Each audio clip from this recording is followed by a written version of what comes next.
All right, all right. Welcome back, everybody. SharkNation episode 11 here today.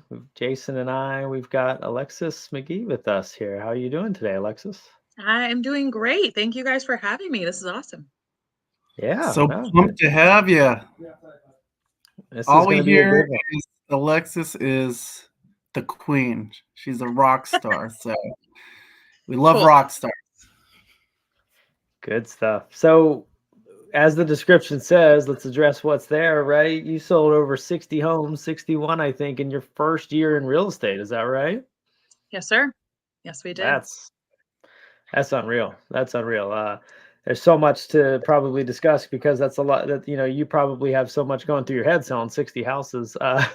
So um, I know for me personally, so I did that my second year, and that's where I was just like, I need a team because I can't figure out which way is up. So talk to me about what that was like at the start versus like what it's like a year later. Yeah, at the start, it was hectic, and a year later, it's hectic, right? Like it's just different. It doesn't really change. I just think like the way you manage it changes, and the support you have around you changes. But if you just want to talk about the feeling is the same. Right. It's a big benchmark to put on yourself, and putting that out there so the world realize, like, Nope. We're getting that's a high to maintain. He said So, it cut out just a little bit. You said it was hard to maintain, or what was that? yeah, that's going to be a high standard to maintain. I realize, like, put that out there about myself, that this is a benchmark that I've kind of made for the first year. So obviously you want to keep that growing. So, I think when I started a year ago, it was kind of just like hit the ground running. And now we're trying to run a little more efficiently and scale and make sure that we don't burn out, turn around and do, half of that or less than that. And anyway, we want to do more than that, and I want to share the wealth. So that's kind of just like the different mindset between what it looks like last year and what it looks like at, January 2024. Gotcha. So it's cutting out a little bit, but I think I think your connection's starting to roll together here. So what I had pieced together though was it's now about kind of sharing the wealth. Was that what I was getting? Talk to me about Definitely that. What's that look like? Well, getting a team in place, having support under me. My husband just got licensed. He saw how much I did a lot of referral business simply because at 15 deals pending, I don't have wherewithal for more. So I started linking up with people and sharing and saying, hey, can you work this with me 50-50, 25%, whatever we can do. And that was so helpful to have people to lean on, to have a schedule that was more than just my own. And he saw me giving business away essentially and said, if I got a license, can you give it to me? And I said, yeah, we can. He turned around and got exactly. So, so he turned around and got licensed. And so sharing that wealth, and my background is in teaching. So, once I learn how to do something, I love to teach it. And I still quite, some days I don't know what I'm doing, but I know how I got here, and I know what I've been doing to, maintain like referral clients and build a sphere. So to turn around and be able to teach people. This is good stuff. We're getting a little bit of a rough connection. I think you froze on us. It was good in the pre-show. I think now we actually lost her. Yeah, it was sounding really like I didn't know if it was my connection down here because I'm off the beaten path, so I wasn't sure it was me. Wait. Yeah, she's now. It's yeah. Back. You're back. Yep. Yeah, your connection was real spotty. We were getting pieces of it. Let's see how you are now. How about now? It seems more stable. Yeah. Let's do this. Let's circle back then. So obviously we talked about 60 deals your first year. What were you doing before real estate? How'd you decide, "Hey, I even wanted to get into real estate," and, how'd that journey go? Yeah. I'm not from here. I'm from San Diego, California. Everyone's first question is, "Are you mentally ill? Why do you live in Scranton, Pennsylvania?" Yeah. But my Oh, husband the is from here. beautiful tropicals. Yeah, it's amazing, and I'm born and raised there, I've never left. But my husband is from here, we have 2 little kids. We met out there, and essentially, we had to be across the country from one of our families, so we decided to do it where we didn't feel so not wealthy, right? So, we moved across the country, I moved here sight unseen. I got a job, a real high like a high up job for running a STEM program for 4 elementary schools in a prominent district in the area. Um, and that was super exciting. Uh, but the culture shock was more than I anticipated. And I quit like a month later. And I was really depressed here. We moved here in August or September. They lost everything that I owned in a moving accident. So quite Oh, literally, I was across the country in a place I didn't know. I had nothing, literally, and I had just quit my job that I had just moved here for with like for good stability. wow. Um, yeah, so we that takes us to like December of 2021 and January 2022, right? Yeah, January 2022, a random girlfriend of mine from California who is a realtor sent me a women's investing course. It was a 7-day course. It was $15. And I thought, I'm at home and sad. I'll watch this, right? So Sitting on the couch. I've got nothing to do. Uh-huh. I'll just do that. So I sat on that on a Monday in January, and the first thing they talked about was wholesaling and how you can start as an investor with wholesaling, and you can essentially flip a piece of paper and get thousands of dollars. And I said, I could do that. That sounds easy. I understand the concept. And so I got into a Facebook group that night, and I made a post of a property, and I said, I've got this property. Who's a buyer for it? 3-bed, 1-bath, whatever the case was. And I went to sleep, and I woke up, and there were 40 comments on that post of buyers. And I thought, oh, I better go find a house to give these people. And so that just essentially snowballed into a wholesaling career. And I wholesaled almost that entire year. And I did about 40 wholesale deals, Wow. which then I put a really big target on my back. And I had a couple of brokerages really not happy with me. But I was super transparent about everything. Everybody knew what I was doing. I wasn't trying to be anything that I wasn't. Right. Um, Everybody liked me because I was above board. I kept it 100%. And I did a lot of business. And Mike Urban, who's a part of EXP, he's got a presence here. He said, you should get a license.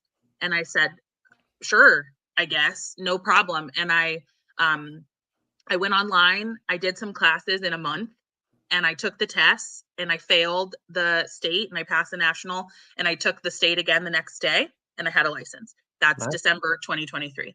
Wow. So I used all of my contacts from investors, and I said, now I can help you on the market. I can put this in front of a ton more people than I could before.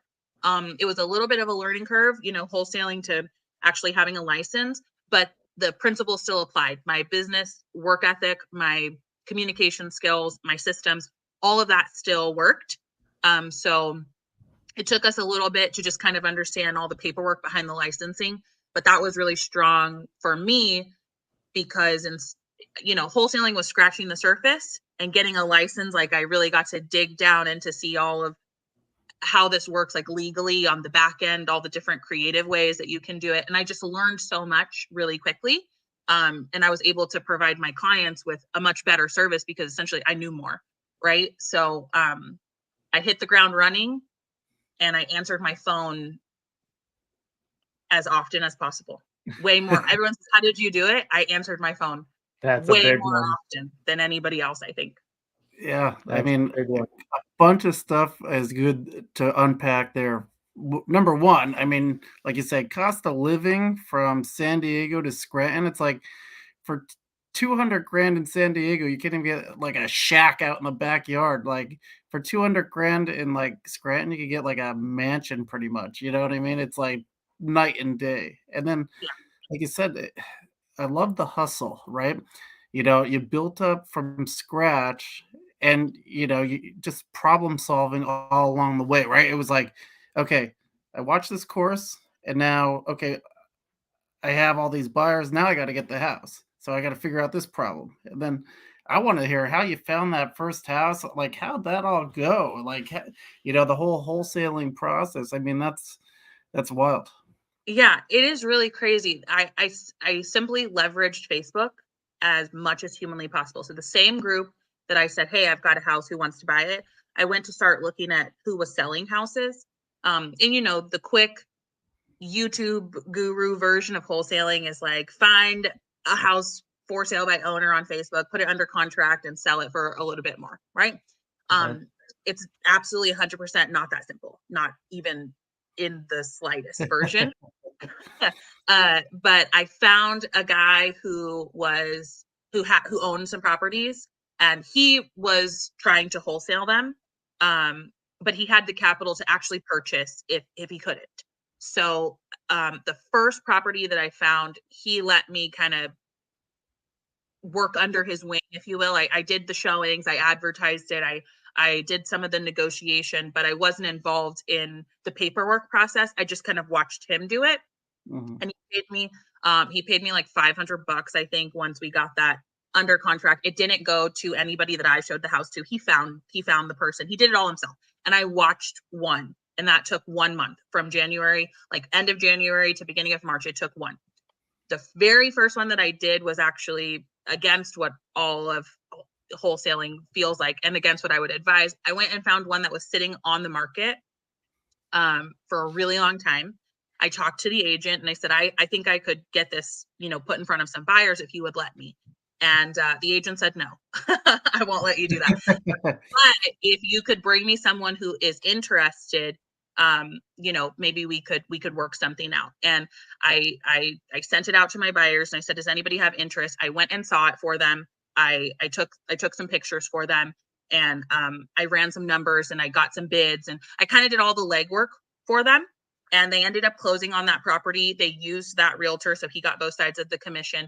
And then they simply just paid me like a referral fee for finding that property and doing all the legwork for them. After I got that first check, I turned around and I used 50% of it to get some marketing for myself. I said, okay, I've watched this happen twice. I see where I could do it. I got a little bit of money now, and we're going to blast our sign. We're going to buy a couple of lists, and we're going to start cold calling. Cold calling was 100% the way that I started. I sat and I made 150 calls a day, and it probably took me a week and a half before I actually got on the phone with somebody. And then it probably took me 3 weeks after that to have a property under contract. I love it. I love it. Yeah, I the mean, signing of the first contract was wild. It was terrifying. And I thought, okay, another problem, right? Like it's a great problem, but I have a property under contract. I've signed my name on something that says I'm going to buy this in 30 days or find someone to buy it in 30 days. And now I actually have to produce that. So that was a little bit scary, but we did it.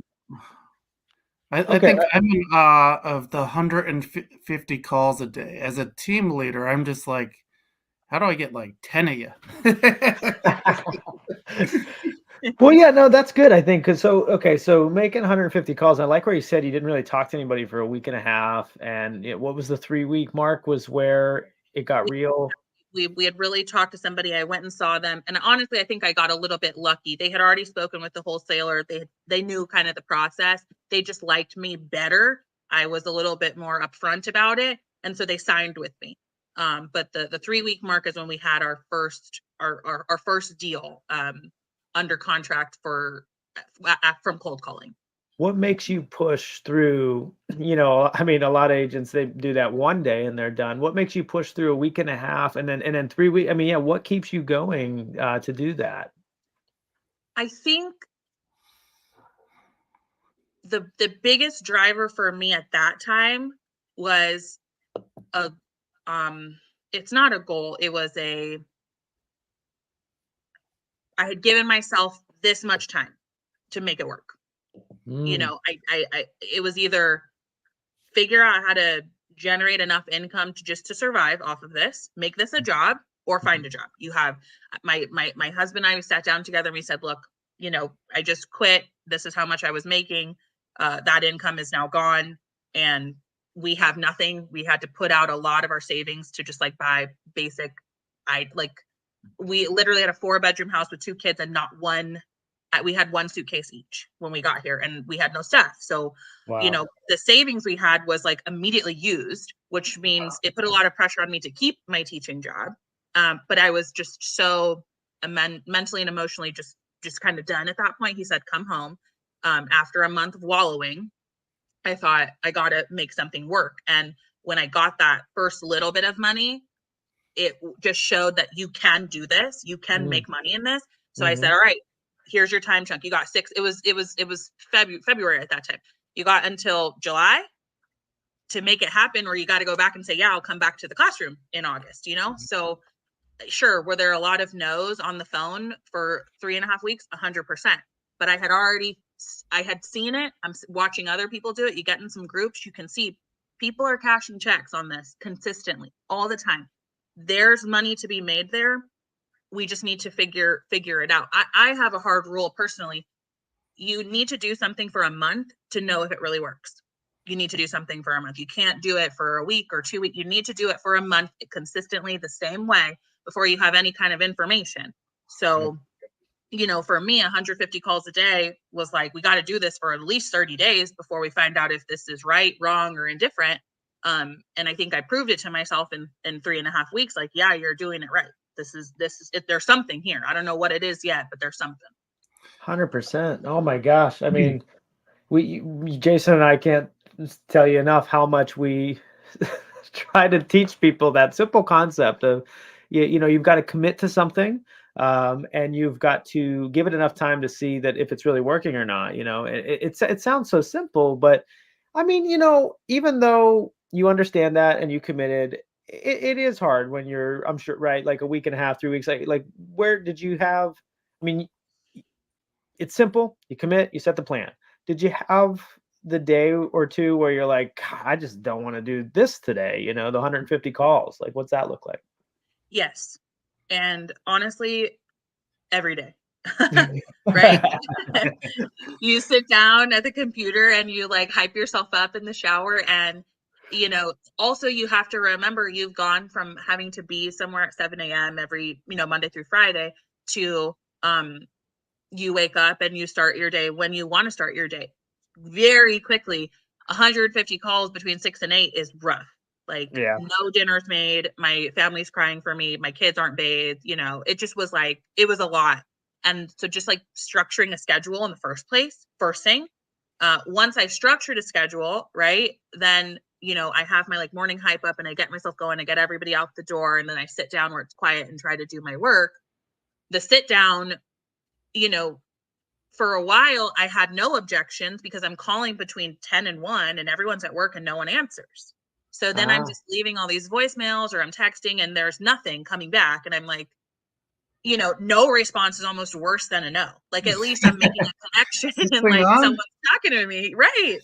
You know, so right. that was like a tough thing to like just try to sort out, when will I be able to talk to people? And then, you know, the learning curve, like when I do get on the phone, what do I say? And then feeling like, did I blow it? Like, I talked to someone and that was a 30-second conversation and they kind of just were like irritated that I even got to them. So like, just I think the only thing that kind of kept me going through like the I don't want to do this is like there were many challenges every day to try to like, okay, we can pivot away from that, or I'll try something new. Like trying to realize that like I have this plan in place, but I'm making small tweaks every single day. So it might feel different. Like this today might be a little different because, you know, I'm calling at a different hour, or I got a 570 phone number, like instead of Right. my 619 area code. Like maybe people will answer me today. So just like trying to keep that little bit of hope alive in my small tweaks and changes really was probably the only thing that was like, no, we can keep doing this. We can keep trying something new.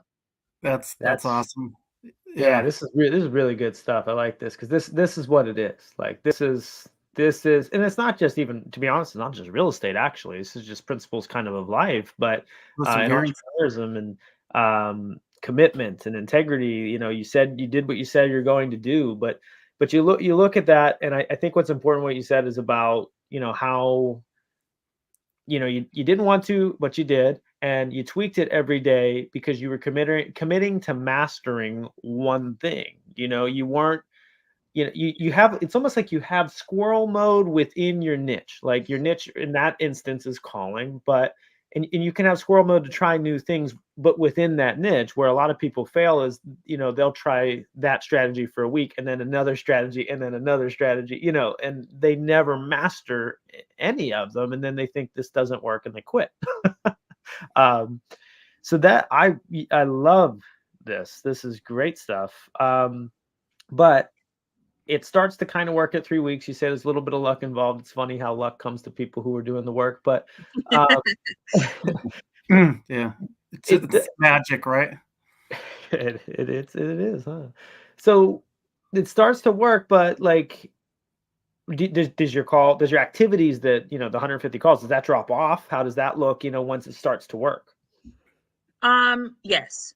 And I think that squirrel mode within your niche is so real and also needs to be managed, because the excitement of a success from your work could set you off on a whole new 5 other, now you're going in 10 more new directions, right? And you just kind of like mastered your your little bit of success right here, and then you're like, oh, I did it, now what? And you kind of go off into like 10 more tries of, now you're trying to master 2 areas, because prior to this, under contract negotiation, I mean, even before that, right? Just getting people on the phone and them saying yes, there was a whole nother set of mastering. What do we talk about? How do I make this person on the phone convert into anything, right? Yeah. So then once you do that and you have a deal, and you have something like that gets you to the next step, because like you said, this could be relatable way outside of real estate, but once you get something, you've done what you set out to do. I want to have a deal that I can take to the next level. Now you're at the next level and you're looking around like, which door do I go through, Yeah, So yeah, the 100%. calls drop off a little because we started on a whole new path of, now what, right? I Right. gotta get this out of my name and into somebody else's, and find that little sweet spot where I can make some money.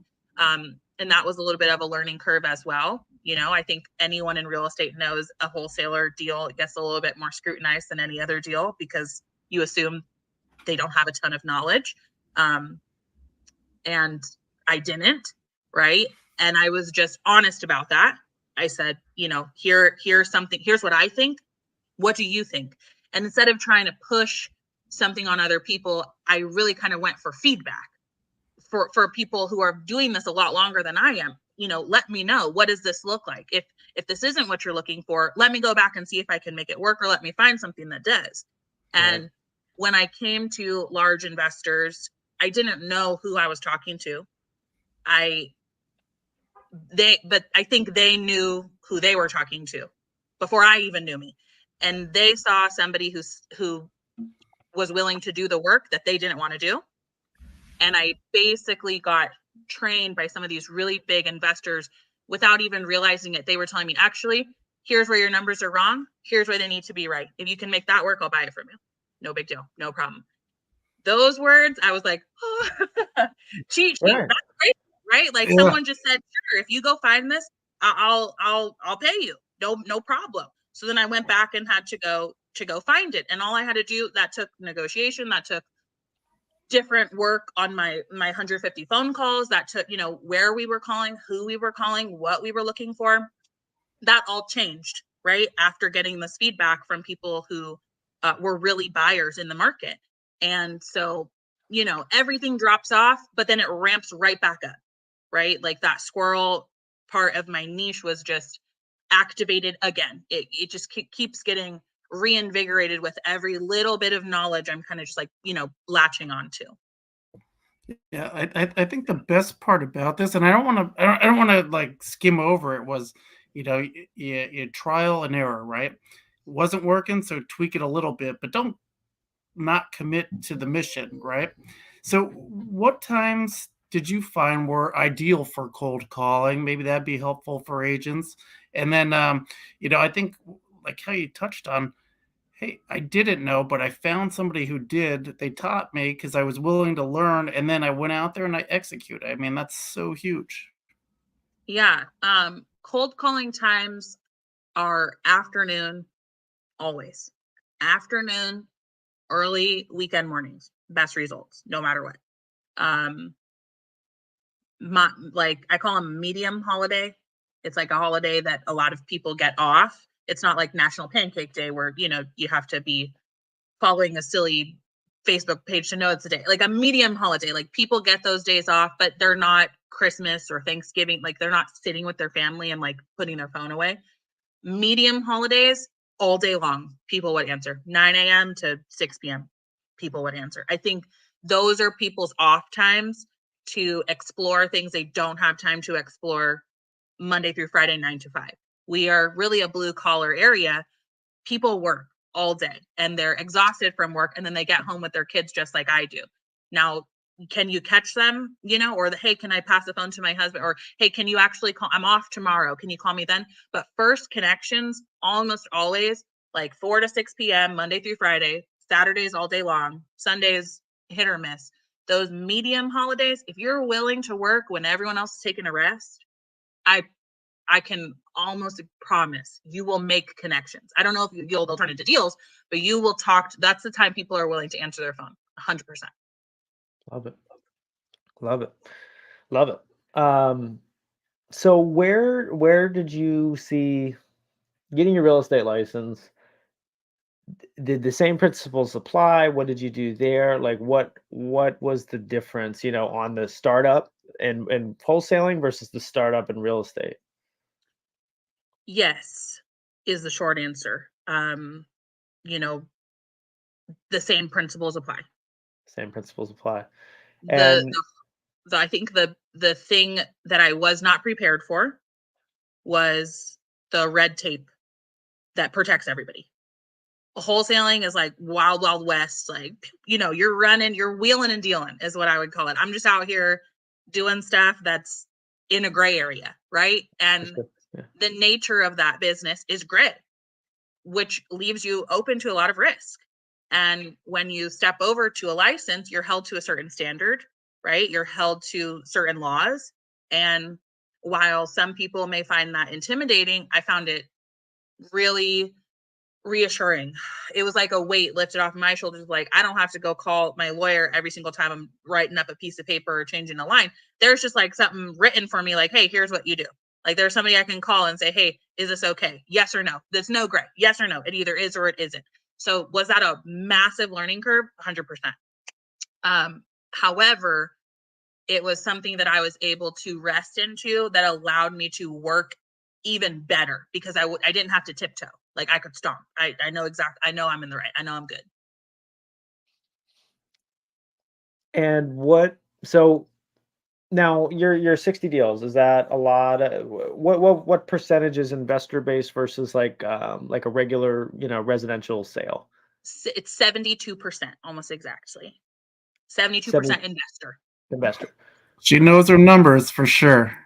I ran them. I ran them because I wanted to know, I wanted to know like what am I doing? And this is something that I didn't do. I really just did it last week. Like I'm always learning. And I didn't actually even have a nice, neat place where all of my deals were.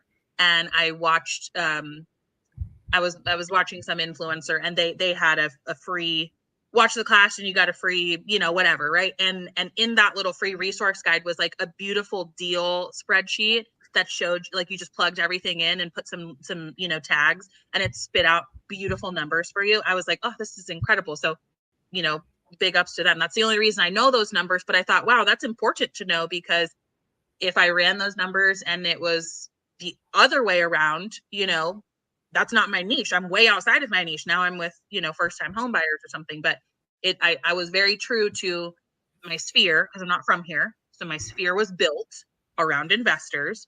Okay. And that's where my repeat business comes from, because essentially investors are repeat clients, not 10 years later, like not when their grandkids are ready. They're repeat investors in 3 months after they've put all the work into the, the fallen down house that you found them.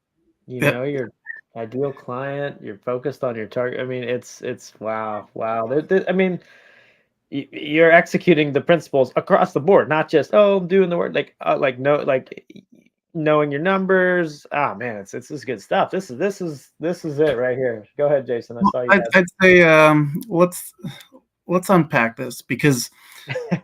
a lot of agents, and everybody likes working with, Joe and Susie, first time home buyer, it makes you feel good and all that. But I tell like the team, I'm like, you need to get yourself some investors, right? They're not as emotional as first time home buyers. They it's numbers driven business, right? If the numbers work, they're buying and selling regardless of market conditions. The interest rates don't scare them, as long as it's a numbers game, right? So as long as the numbers work, they're buying, and they're buying more than once a year. Like Joe and Susie, that's great, right? But they're probably not going to be buying for 4 or 5 years. So you need somebody that's constantly, and like you said, they'll buy something, fix it up, and then flip it. So now you got the buy on, the $30,000 house in Scranton, and then they fix it up and sell it for like 250 or whatever it is, and it's like now you got the sale on that, and then they're constantly looking for more deals. It's like it's the greatest clientele that you could have. I'm a big investor heavy agent too, and it's like the deals are out there all the time, and your phone is constantly ringing for them. It's not, oh, well, we need something in this school district or that school. It's like, Jay, get me money. Right. That's all they want to hear. They want to know numbers. They want to talk numbers.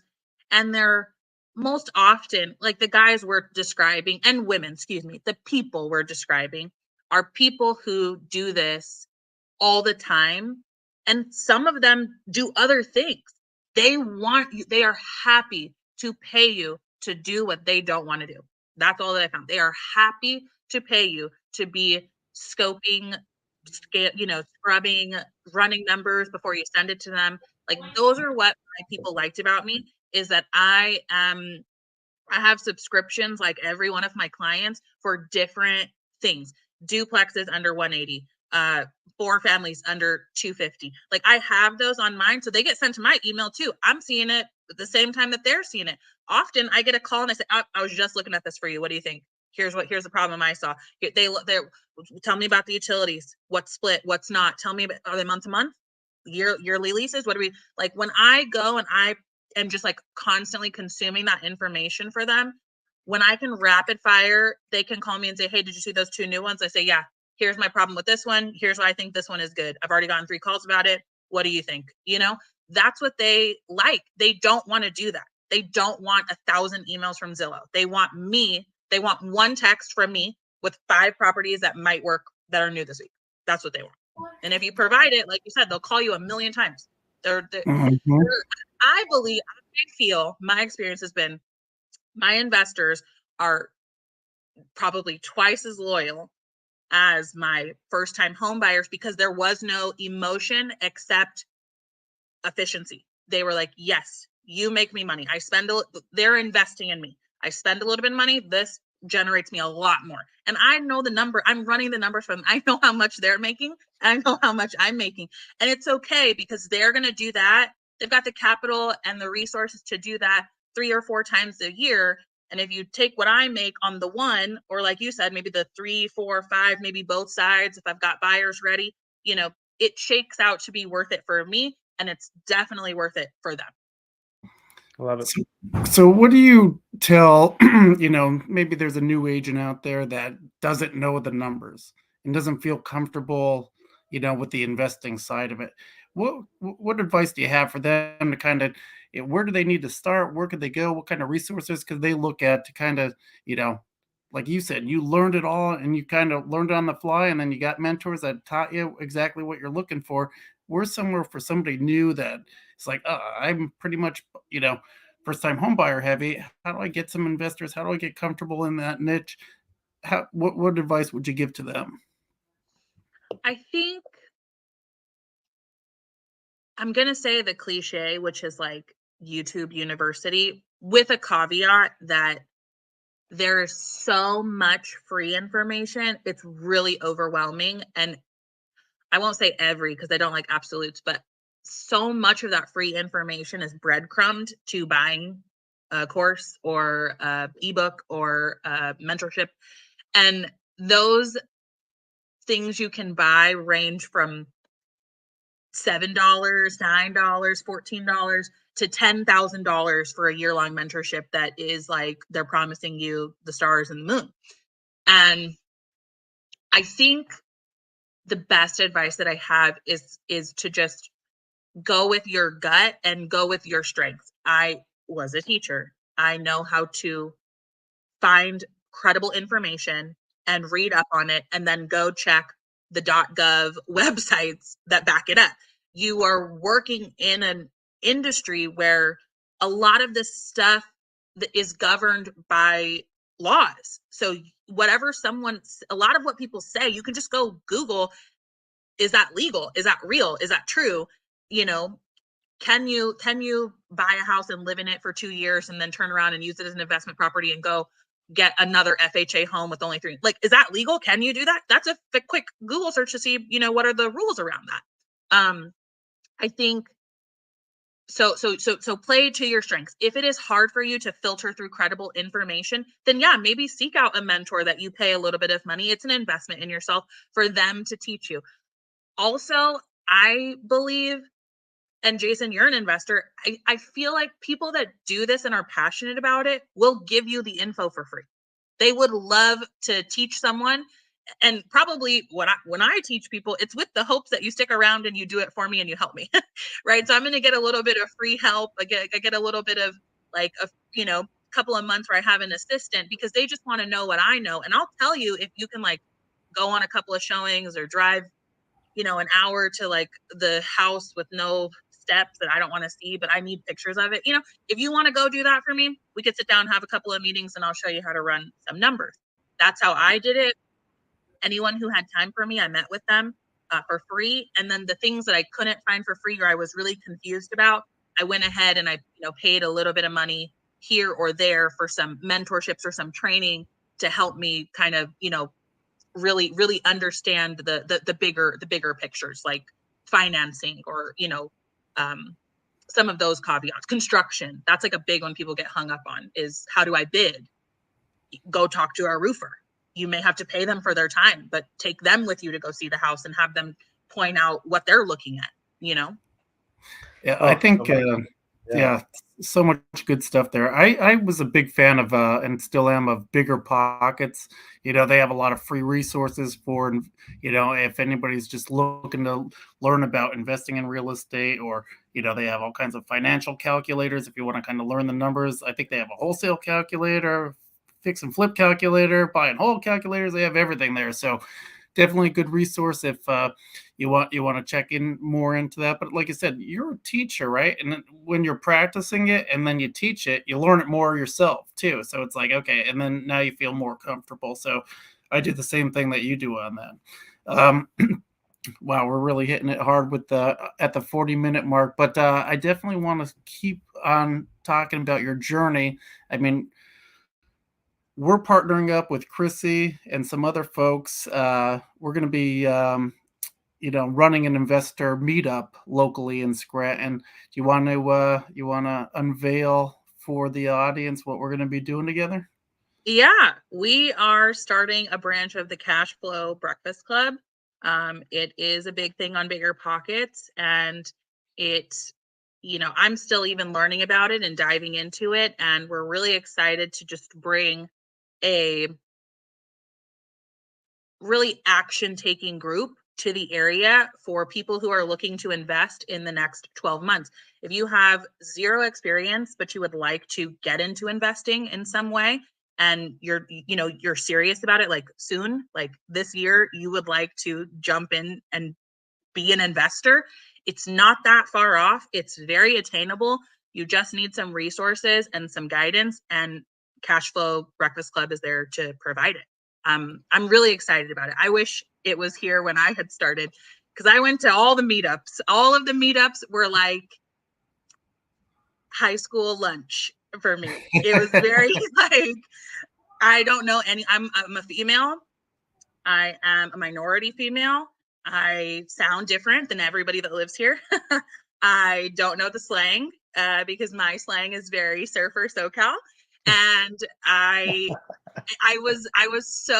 I'm very confident, and I felt nervous. I was so intimidated by everyone there. And at this point, I had been doing deals. I knew some of these people, and I still just kind of felt like I don't know which table to sit at. I'm a wholesaler. I'm not wanted. It was really weird. So I'm excited to bring a meetup group that's less of a cocktail hour and more of like an action take home. What are you going to do this month to get yourself to the goals that you want to get to? So yeah, Cashflow Breakfast Club. I'm excited. Yeah, it's going to be awesome. So for anybody that's listening now, basically we're going to meet once a month. We're still working out the details of that. We're going to be starting in March, but you're going to have homework assignments, right? It's not for the dabblers, right? It's for the action takers. So every month we're going to teach on a different topic. People are going to have homework assignments. If you're not taking action during the year-long thing, you could get kicked out of it. It's not for people that want to kind of just sit and watch on the sidelines, but you're going to get all the info. You're going to have all the support you need, or like training out the, and it's going to be amazing. So if you're looking to invest in real estate, in our area or wherever, I mean, we're going to have all the resources together, and, I'm going to be doing some of the trainings. Alexis is going to be doing some, each one of the group every month we're going to be crushing it. So, if that's interesting to you, definitely reach out to one of us, and we could tell you a little bit more about it, but we'll be announcing stuff as we get going on it too, for sure. Absolutely. That's awesome. That's good stuff. So where's the vision? Where are you going next, Alexis? The vision is becoming these people that I learned from. My goal is to build a portfolio that allows me to teach real estate and to do real estate at my leisure, how I would like to, when I would like to. And I'm ready to grind for the next, 5 to 7 years, but there is an exit plan and there is an exit strategy that's still being tweaked and worked on. A big piece of it is going to the Cashflow Breakfast Club.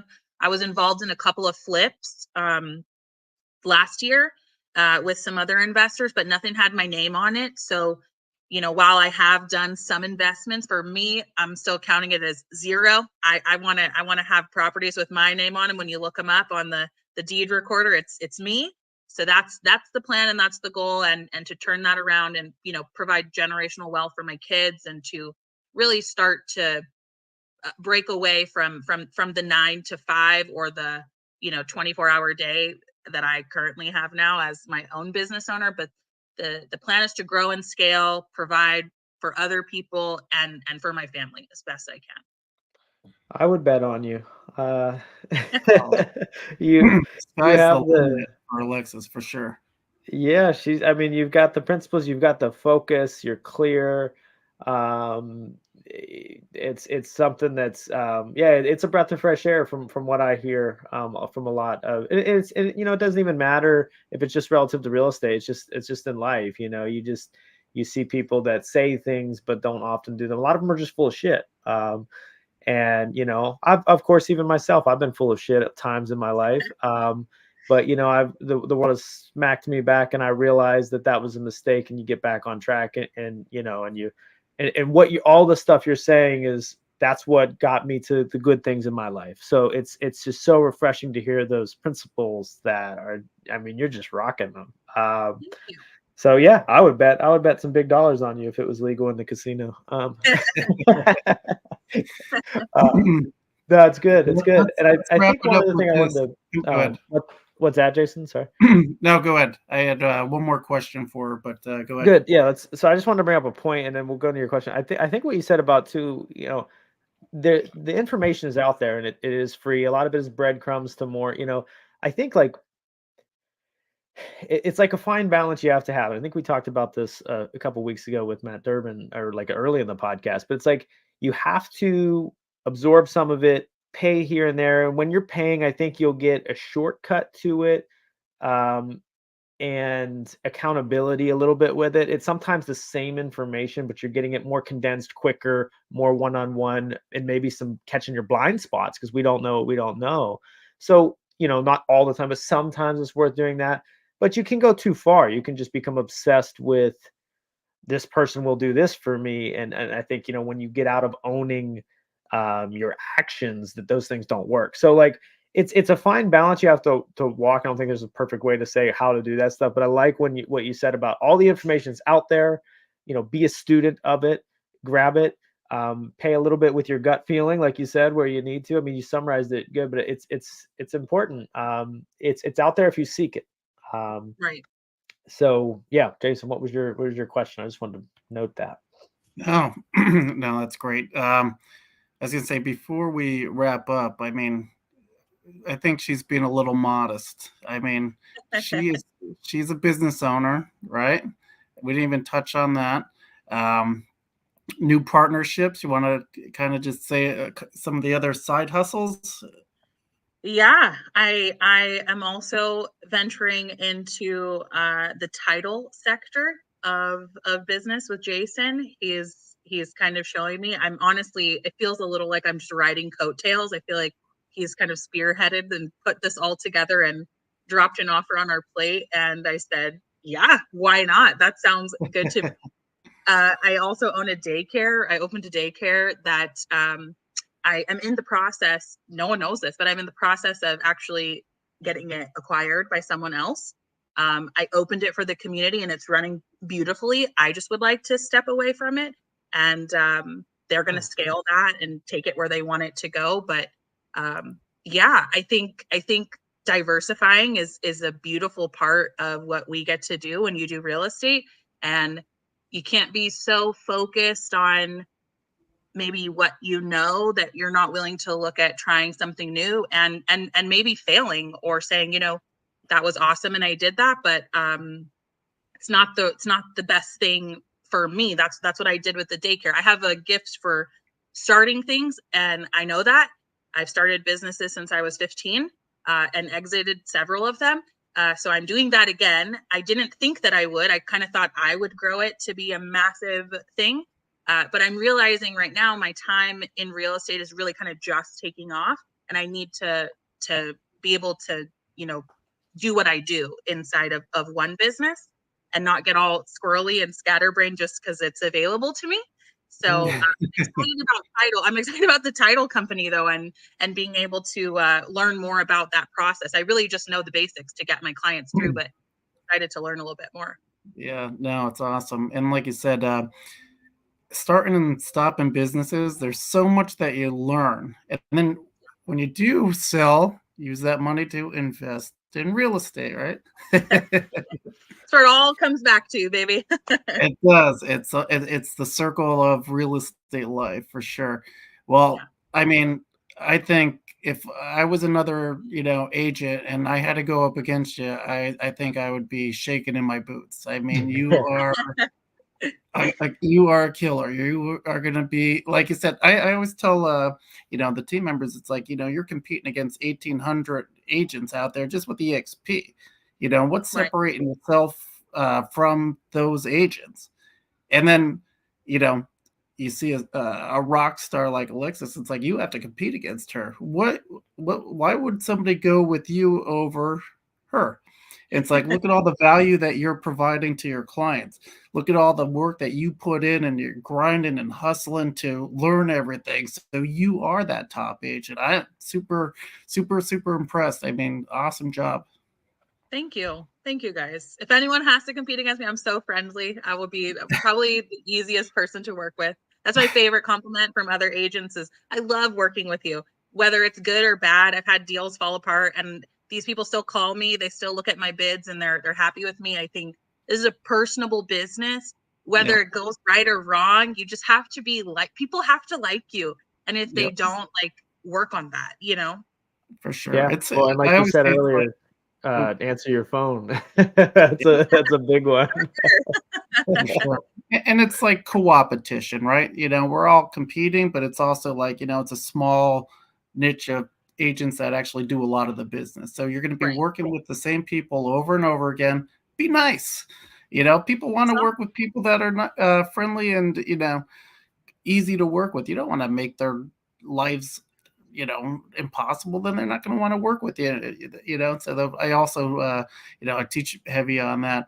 But I mean, I think the show was amazing. I definitely appreciate and respect your time.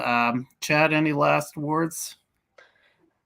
Anybody listening to this, whether now or coming up, want to replay something, go back and listen to the beginning again and again and again, that first half of our show, because those qualities that were there are they're what makes success.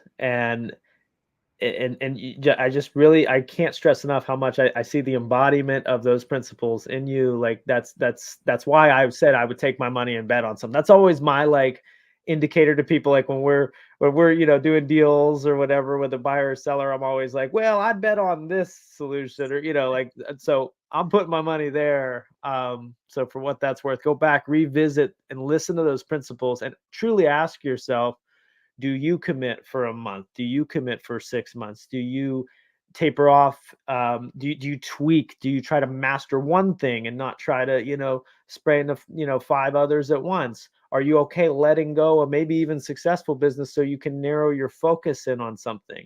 There's so many nuggets there that we in a way already know them, but they need to be heard multiple times. We need to be reminded of them. It's the simple things that move the needle, and I think that's why you're super successful, because you're committed to those things. So revisit that. thank you um, guys. and I really, really appreciate the time. Yeah, we respect your time. We're thankful to have you on here. Super valuable for us. I hope we can bring some value to you and being around you. Already have. I'm excited. I'm looking forward to getting to know both of you more. Thank you again for having me. This is my first kind of public speaking around my real estate business. So I'm feeling good about it. Thank you. You guys definitely pumped me up. You crushed it just like everything else. Amazing. So, yep, I will see you on the call tomorrow for our Cash Flow Breakfast Club. And yeah, we'll get the ball rolling and we'll start announcing some of those big things soon. So, have a great day. Appreciate your time. You All too, right. guys. Talk Thank you. soon. I'll see you.